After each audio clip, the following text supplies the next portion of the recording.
जय मसीह की। आप देख रहे हैं एस के अनमोल प्रेम, जहां हर वचन, हर प्रार्थना आपके जीवन को बदलने की शक्ति रखती है। इस वीडियो को अंत तक जरूर देखें, क्योंकि अंत में आपके लिए एक विशेष प्रार्थना रखी गई है जो आपके हृदय की गहराइयों तक पहुंचेगी। वीडियो पसंद आए तो लाइक, सब्सक्राइब और शेयर जरूर करें। नीचे कमेंट करके आमीन लिखें ताकि हम आपके लिए प्रार्थना कर सकें।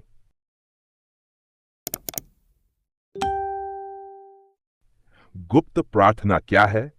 बहुत से लोग सोचते हैं कि अगर वे जोर से प्रार्थना नहीं करते, अगर वे सभा में खड़े होकर नहीं बोलते, अगर उनकी आवाज लोग नहीं सुनते, तो क्या वह प्रार्थना प्रभावशाली मानी जाएगी?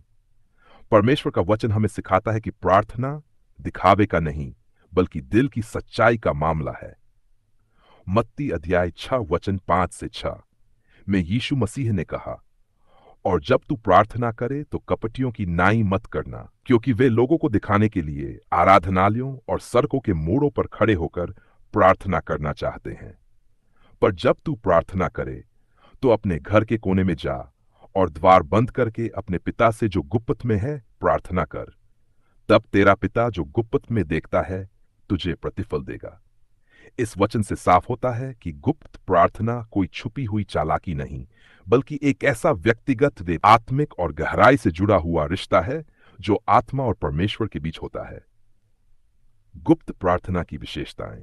पहली बात, यह परमेश्वर और आपके बीच का व्यक्तिगत समय है।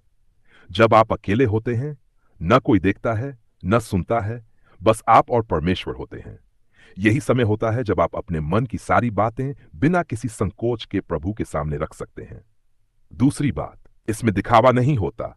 गुप्त प्रार्थना में कोई मंच नहीं, कोई माइक नहीं, कोई दर्शक नहीं होता। इसका उद्देश्य केवल परमेश्वर को प्रसन्न करना होता है, ना कि मनुष्यों को। तीसरी बात, यह सच्चाई और विश्वास से भरी होती है। गुप्त प्रार्थना में हम सबसे ज्यादा ईमानदार होते हैं। वहां हम कोई दिखावा नहीं करते। अपने आंसू, अपनी कमजोरियां, अपने डर, सब कुछ प्रभु के सामने खोल देते हैं। बाइबल में गुप्त प्रार्थना के उदाहरण। हन्ना की प्रार्थना, पहला शमूएल अध्याय 1। हन्ना ने मंदिर में खामोशी से अपने होठ हिलाते हुए प्रार्थना की। कोई उसकी आवाज नहीं सुन सका, यहां तक कि याजक एली को लगा कि वह नशे में है। पर वह गुप्त प्रार्थना प्रभु के कानों तक पहुंची और प्रभु ने उसे पुत्र दिया। यीशु मसीह का गुप्त प्रार्थना जीवन, मरकुस 21। और भोर को दिन निकलने से बहुत पहले वह उठकर बाहर गया और एक एकांत स्थान में जाकर प्रार्थना करने लगा। यीशु मसीह खुद भीड़ और शोर से दूर एकांत में जाकर प्रार्थना करते थे। अगर परमेश्वर का पुत्र भी गुप्त में प्रार्थना करना चुनता है, तो हम क्यों नहीं? गुप्त प्रार्थना के लाभ। पहला, आत्मिक गहराई। यह प्रार्थना आत्मा से निकलती है और आत्मा में उतरती है। इसमें कोई बाधा नहीं होती, न समय की, न स्थान की। दूसरा, तुरंत परमेश्वर की उपस्थिति का अनुभव। जब हम अकेले में सच्चाई से प्रार्थना करते हैं तो हम पवित्र आत्मा की शांति और सांत्वना को महसूस करते हैं।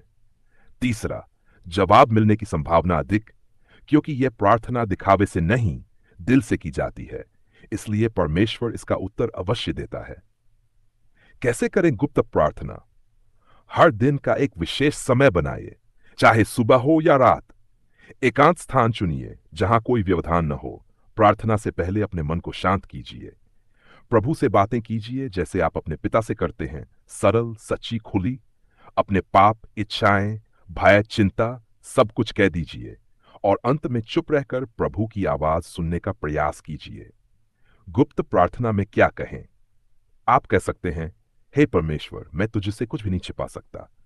मुझे नहीं पता मैं क्या बोलूं, लेकिन तू मेरे दिल को जानता है। मेरी आत्मा थकी हुई है, पर मैं तुझ में विश्राम पाना चाहता हूं। मुझे क्षमा कर प्रभु, मैं फिर से तुझ में लौटना चाहता हूं। गुप्त प्रार्थना की शक्ति को मत भूलिए।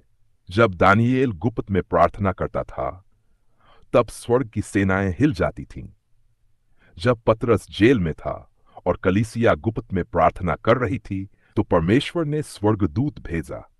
आज भी अगर आप गुप्त में प्रार्थना करते हैं, तो वह प्रार्थना चुप नहीं रहती, वह स्वर्ग के दरवाजे खटखटाती है। आइए अब हम मिलकर गुप्त प्रार्थना के लिए अपना मन तैयार करें। हे स्वर्गीय पिता, आज मैं सब कुछ छोड़कर तेरे सामने आया हूं। मैं नहीं चाहता कि लोग मुझे देखें या सुने। मैं चाहता हूं कि तू मेरी आत्मा की गहराई को सुने। मुझे दिखावा नहीं करना, बस तेरे पास आकर बैठना है। मेरे आंसू, मेरी कमजोरियां, मेरी चिंताएं सब तुझसे छिपी नहीं है। मेरे हृदय को छू प्रभु। मेरे अंदर वो नम्रता और विश्वास भर दे कि मैं गुप्त में तुझसे जुड़ सकूं। मुझे गुप्त प्रार्थना का आनंद, उसकी गहराई, उसकी शक्ति का अनुभव दे। प्रभु, जब कोई नहीं सुनता तू सुन ले। जब कोई साथ नहीं देता तू साथ दे। तू ही मेरा सहारा है। यीशु मसीह के नाम में